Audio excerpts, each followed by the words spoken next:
EVM पर अब BJP ने भी उठा दिए सवाल। ईवीएम और वीवीपैट मामले में चुनाव आयोग पहुंची बीजेपी। विपक्ष पहले से ही कर रहा है ईवीएम पर सवाल।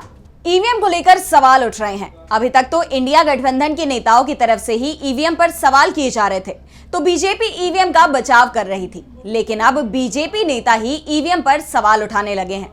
दरअसल हाल ही में हुए लोकसभा चुनावों में हारे हुए कई उम्मीदवारों ने अपनी हार के लिए ईवीएम को जिम्मेदार माना था।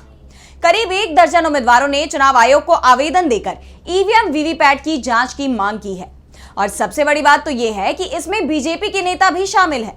बीजेपी उम्मीदवार ने इलेक्ट्रॉनिक वोटिंग मशीन और voter verifiable paper audit trail EVM VVPAT unit के मेमोरी वेरिफिकेशन की मांग की है।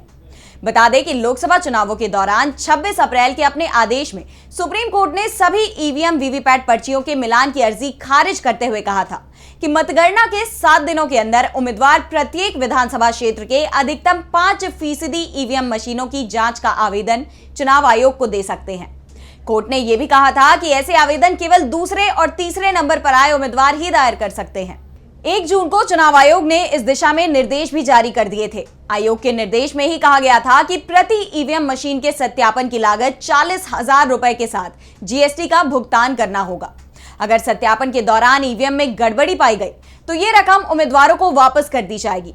और अब चुनाव आयोग में इस तरह के आवेदन पहुंचने लगे हैं। लेकिन सबसे चौंकाने वाली बात तो ये है कि ईवीएम में धांधली की शिकायत करने वालों में बीजेपी भी शामिल हो गई है। अहमदनगर लोकसभा सीट से बीजेपी उम्मीदवार सुजय राधाकृष्ण विखे पाटिल को हार मिली है और विखे पाटिल अब इसे लेकर ईवीएम को जिम्मेदार मान रहे हैं। उन्होंने विधानसभा क्षेत्रवार ईवीएम यूनिट की जांच की मांग की है। विखे पाटिल को शरद पवार की एनसीपी के नीलेश ज्ञानदेव लंके ने 28,929 मतों से हराया है।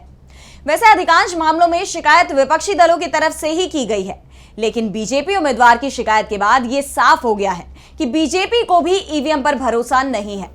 कुल 10 उम्मीदवारों के आवेदन चुनाव आयोग को मिले हैं, जिन्होंने ईवीएम वीवीपैट के सत्यापन की जांच की मांग की है। इनमें से अधिकांश उम्मीदवारों ने 1 से 3 ईवीएम यूनिट के सत्यापन की मांग की है। हालांकि कुछ उम्मीदवारों ने इससे ज्यादा यूनिट की जांच की भी मांग की है। सिर्फ लोकसभा चुनाव ही नहीं, विधानसभा चुनाव को लेकर भी सवाल उठे हैं। ओडिशा में विधानसभा चुनाव भी हुए थे। ओडिशा में झारसुगुड़ा से बीजू जनता दल की उम्मीदवार दीपाली दास ने भी ऐसी ही मांग की है। वो बीजेपी के टंगधर त्रिपाठी से 1265 वोटों से चुनाव हार गई थी। दास इस सीट से कई बार चुनाव जीत चुकी हैं।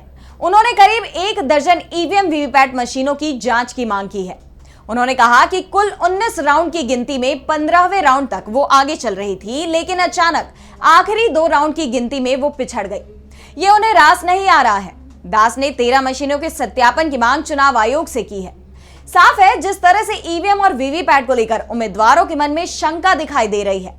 विपक्ष के दलों की तरफ से इस तरह की मांग उठाई जा रही थी, लेकिन बीजेपी उम्मीदवार, और वो भी उस राज्य से जहां सरकार भी एनडीए की ही है, अगर ईवीएम को लेकर शिकायत दर्ज करा रहे हैं तो ईवीएम को लेकर जरूर चिंता दिखाई देने लगी है। क्योंकि अभी तक सिर्फ बीजेपी ही ईवीएम का खुलकर समर्थन करते हुए दिखाई दे रही थी। वो बात अलग है कि 2014 से पहले ईवीएम का विरोध करने वाले दलों में बीजेपी सबसे आगे रहती थी, लेकिन जब से केंद्र में बीजेपी की सरकार बनी उसके बाद से ही पार्टी के सुर ईवीएम को लेकर बदल गए थे। लेकिन अब बीजेपी उम्मीदवार ने जिस तरह से ईवीएम पर सवाल उठाए हैं, उससे एक बात तो साफ हो गई है कि ईवीएम पर लोगों का भरोसा कम होता जा रहा है।